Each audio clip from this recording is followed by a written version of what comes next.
Welcome back to American Latino TV. Now, up next, we catch up with Chad Mendez. The Sacramento-based mixed martial artist has dedicated his life to becoming a UFC champ. He got that opportunity once, only to fall short. But now, Chad has fought his way back to the top of the rankings and through sheer tenacity has set his sights on finally claiming the belt he came so close to winning before. So strap on your 4-ounce gloves, put in your mouth guard, and get ready to enter the octagon with Chad Mendez. American Latino Athletes, presented by McDonald's. He's going to finish it right here, and it's all over, just like that. Chad Mendez is not your average mixed martial artist. An accomplished and decorated collegiate wrestler, Chad is a man on a mission, and that mission is to become a UFC champion. 144 for the challenger! I grew up in a small little country town called Hanford, California. It's like Central Valley. I was a very, very hyper little kid, and my dad wrestled up through high school, so he's like, we need to get this guy in some sport to kind of channel his energy, and wrestling was the one that I he had mentioned it, and I was like, yeah, let's try it. I was thinking it was going to be the ring and guys doing the flips with the masks and stuff, and we walked in, it was just a stinky old gym with wrestling mats everywhere. And I was just so lost. I didn't understand what was going on, but you know, I ended up just falling in love with it. Won a few state titles growing up. Actually got a scholarship to wrestle after high school into college. I went to Cal Poly San Luis Obispo. There's Benomagawa counter with a punch right hand.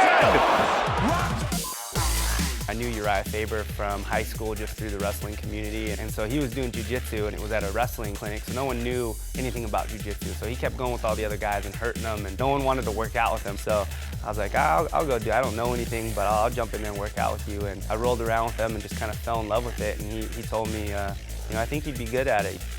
I finally made my mind up. I'm gonna, you know, keep competing after college and try MMA. And so when I would tell people that, they always give me like a weird look, like, you're gonna like fight people for a living? Oh! That's it, trying to finish it! The first fight with Aldo, you know, it was, you know, I was still basically a baby in the sport. I didn't really have the whole UFC rhythm down yet, you know, as far as all the media and, you know, all the stuff the week of the fight and all that stuff that goes along with it.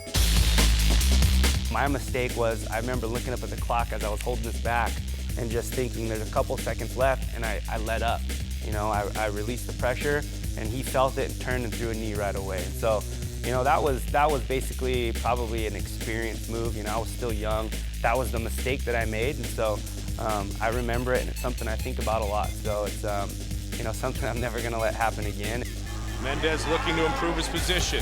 Peruvian necktie. He's got a guillotine, Mike. Can he finish it? They say that what makes a champion is not whether they win or lose, but how they can rise from defeat to achieve greatness.